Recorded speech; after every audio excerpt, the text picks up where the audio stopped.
I've always prided myself on being observant. 5 years of marriage to Sarah had taught me to notice the small things. How she hummed while making coffee, the way she'd scrunch her nose when concentrating, the particular shade of lipstick she wore when she wanted to feel beautiful. But somehow, I'd missed the biggest thing of all. It was a Tuesday evening when my world cracked open like an egg hitting concrete. I'd cut my Dallas trip short by a day. The client meeting wrapped early, and I was exhausted from 3 straight days of presentations and handshakes. All I wanted was my own bed, my wife's arms, and maybe some of her famous lasagna. The house felt different when I walked in. Not wrong exactly, but charged, like the air before a thunderstorm. Sarah was in the shower. I could hear the water running upstairs, so I dropped my luggage in our bedroom and headed to the master bathroom to splash some water on my face. That's when I saw it.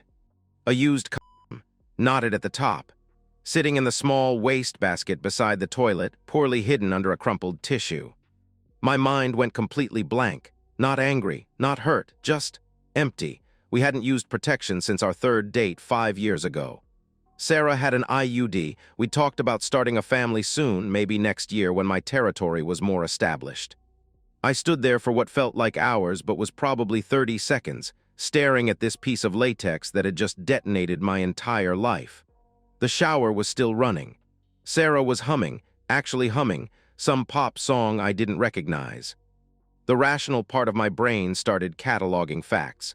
I'd been gone since Sunday morning. It was Tuesday evening. The trash usually got emptied on Thursdays. Sarah was religious about that schedule. Someone had been in my house, in my bedroom, in my bed, with my wife. I heard the shower shut off. Without thinking, I flushed the toilet and ran the faucet, creating cover noise while I backed out of the bathroom.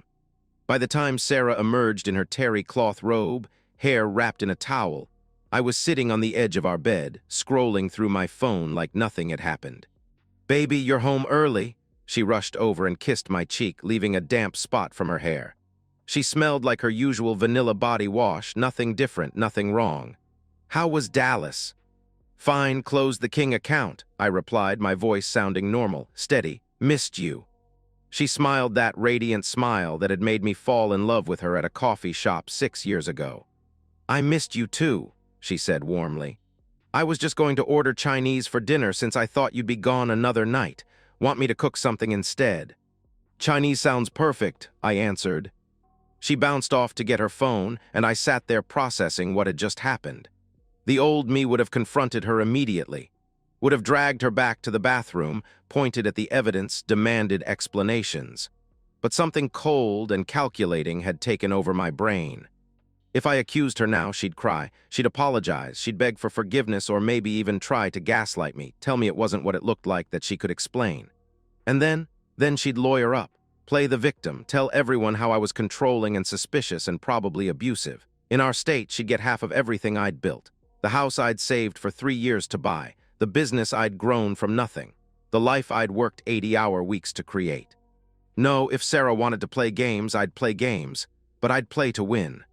That night, lying next to her in bed, the same bed where she'd been with another man, I made a decision.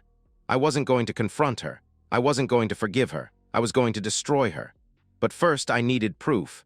Real, hard, legally bulletproof proof. She slept peacefully beside me, her breathing soft and even. I stared at the ceiling until dawn, planning my next move. The next morning, Wednesday, I told Sarah I had another work trip scheduled, 4 days in Denver starting the following Friday. She pouted appropriately, told me she'd miss me, kissed me goodbye at the door. I watched her face carefully for any tell, any flicker of excitement about having the house to herself for 4 days. Nothing. She was either innocent or an incredible actress. I was betting on the latter. The next 11 days transformed me into someone I didn't recognize. By day, I was the same husband I'd always been, bringing Sarah coffee in bed, listening to her stories about her book club, planning our weekend activities. By night, I became a detective in my own life. I researched everything: surveillance equipment, divorce law in our state, asset protection strategies, hidden camera reviews on Amazon, the best private investigators, how to gather evidence that would hold up in court. I learned that our state wasn't no fault, adultery mattered, proof mattered. The right kind of evidence could mean she'd walk away. With nothing. That realization hit me like lightning. Nothing. I consulted a lawyer, Stephen Baker, recommended by a colleague who'd been through his own messy divorce. I paid cash for the consultation on Thursday, told him I needed advice for a friend. Stephen was in his 50s, sharp as a knife, with the kind of cold eyes that had seen every variation of human betrayal. "Your friend needs video evidence," he said bluntly. "Audio is good but not always admissible. Video with clear faces, timestamps, obvious adultery, that's gold. Get that and she walks away with nothing but her clothes." I ordered 2 hidden cameras online, small, motion-activated, high definition. One disguised as a phone charger for the bedroom. Another built into a digital picture frame for the living room. Professional grade, lawyer recommended. When they arrived on Monday, I tested them obsessively. The quality was stunning, crystal clear, even in low light. Installing them was easier than I'd expected. Sarah had her yoga class on Wednesday mornings, never missed it, gone for exactly 90 minutes. I positioned the bedroom camera perfectly, angled to capture the entire bed. The living room camera went on the mantel, looking like just another family photo in its innocent frame. But the cameras weren't enough. I needed more. One night Thursday, while Sarah slept beside me, I checked her phone. She'd gotten sloppy, no passcode change, same birthday pin she'd used for years. My hands were shaking as I scrolled through her messages, but my face stayed blank. There he was, Jake flexed biceps in her contacts. Months of messages, starting back in January, innocent enough at first.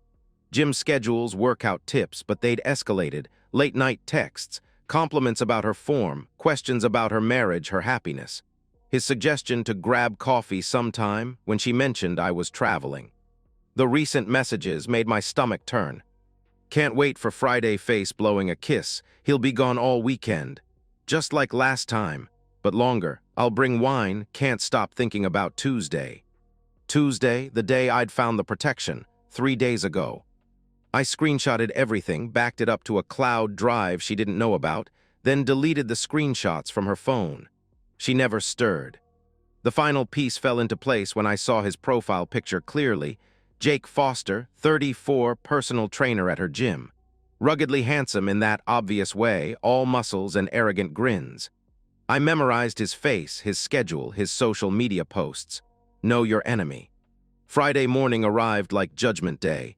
I packed my bag carefully, made sure everything looked normal. Sarah made me breakfast, pancakes, my favorite, and walked me to the car.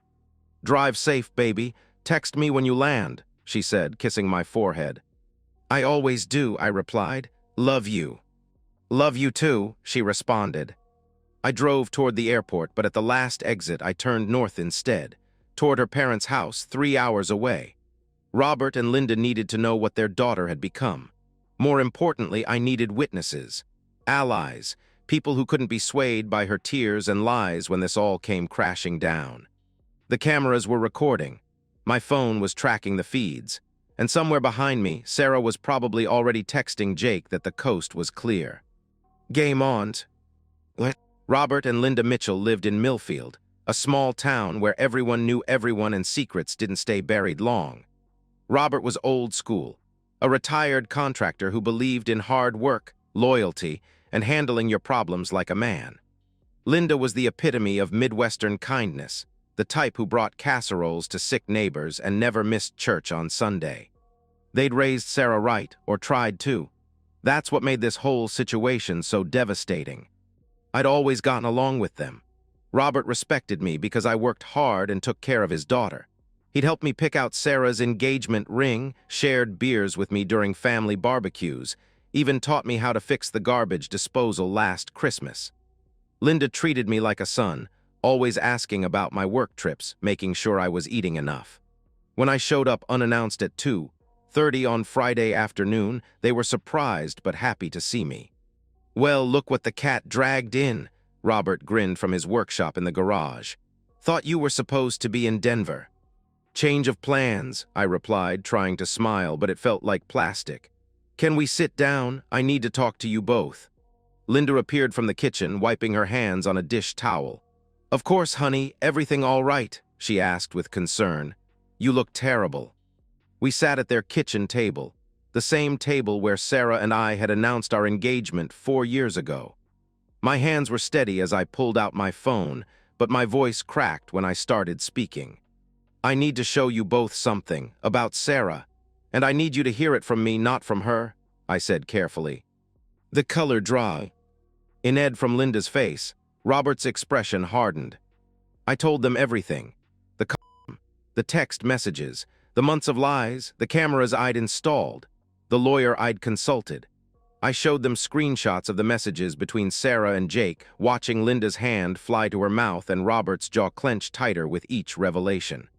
"That's my daughter," Robert said quietly when I finished. His voice was controlled, but I could see the rage building behind his eyes. "I raised her better than this." Linda was crying silently, tears streaming down her cheeks. "Are you absolutely sure?" she asked desperately. "Maybe there's an explanation." "I'm sure," I answered firmly. "And tonight you're going to see it for yourselves." Robert looked at me hard. "What do you need from us?" he asked. "I need witnesses, people she can't lie to or manipulate. When this all comes out, she's going to spin a story. She's going to paint me as the bad guy, but if you see it happen, if you witness her betrayal firsthand." I let the implication hang.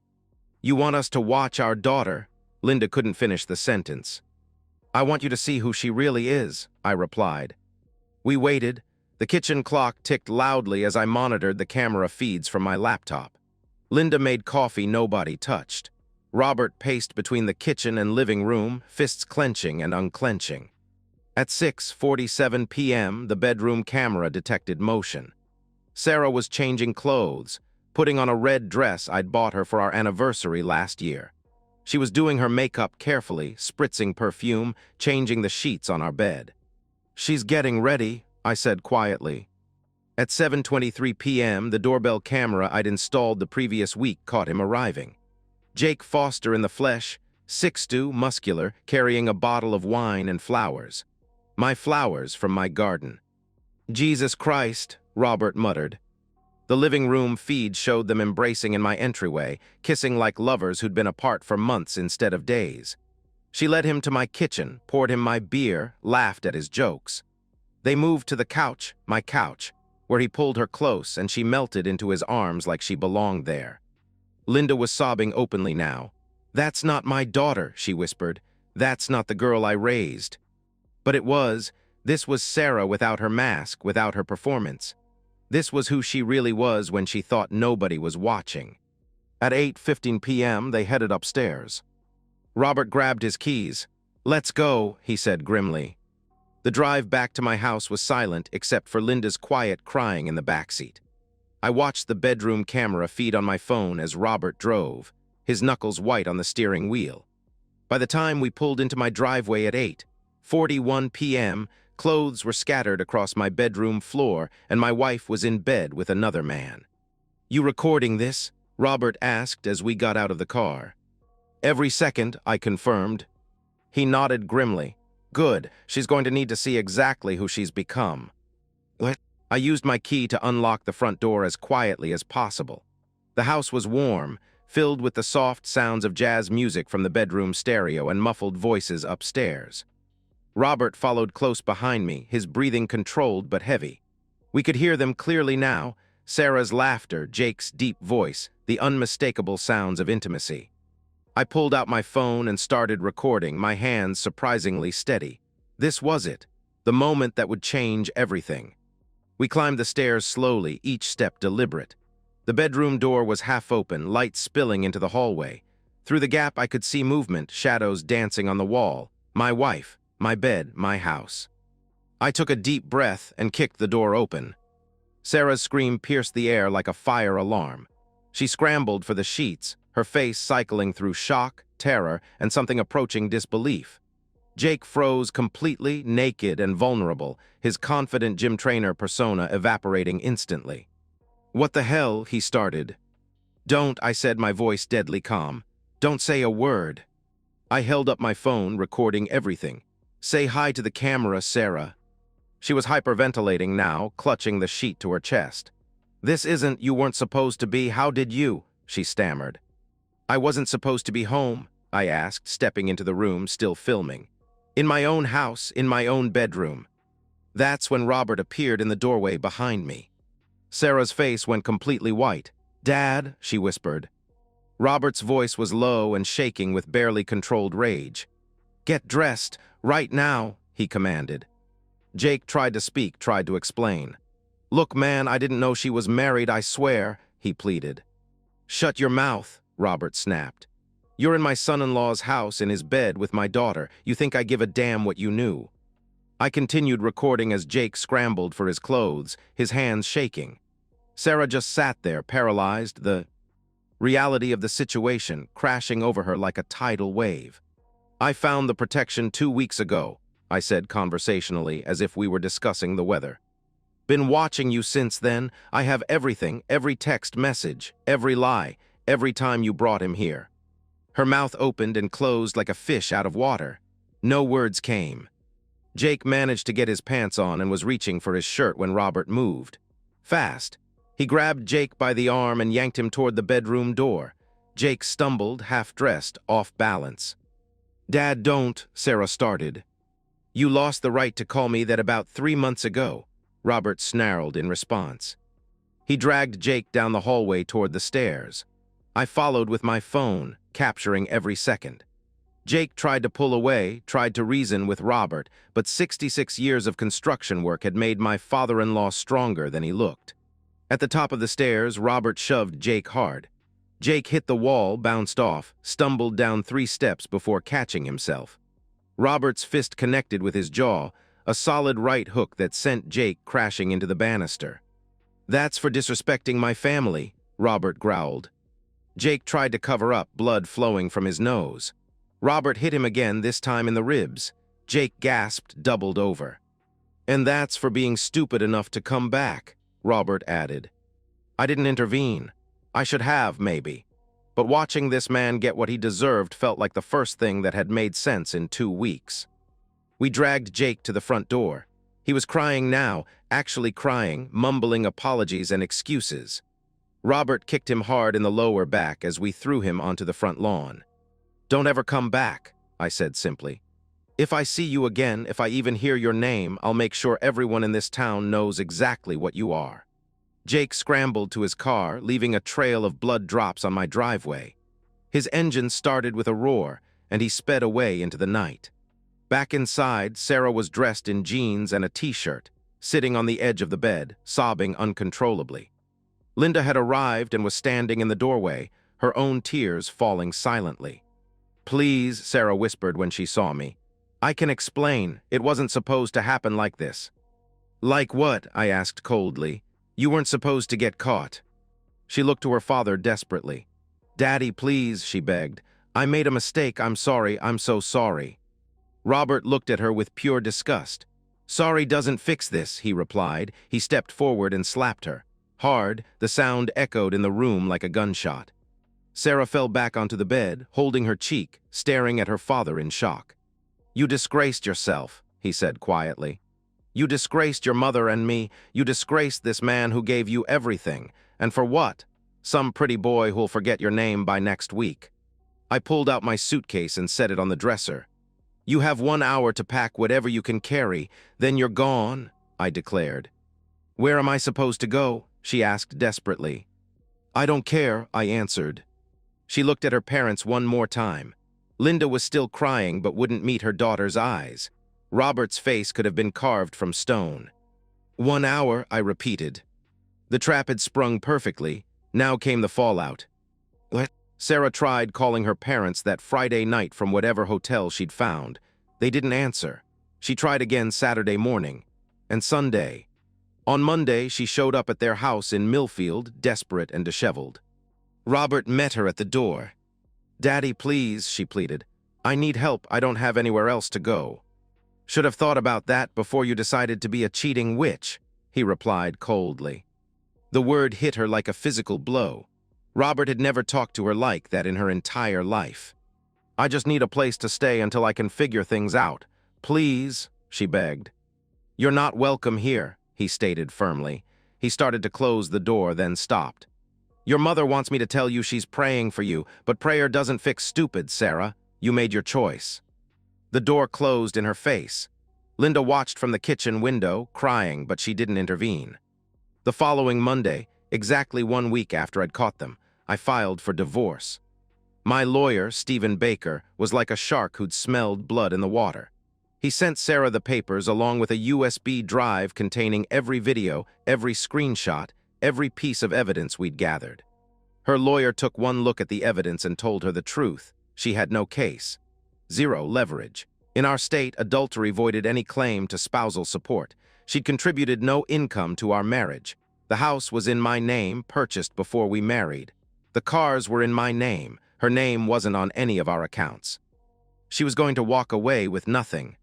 Jake blocked her number after my lawyer sent him a cease and desist letter on Wednesday. Turns out he was married too. His wife found out about Sarah and kicked him out. He wanted nothing to do with the mess he'd helped create. Word spread fast in our social circle. Sarah tried reaching out to friends, but most had already chosen sides. The wife who cheated on the good husband. The woman who betrayed the man who'd given her everything. In a community where appearances mattered, Sarah had become toxic.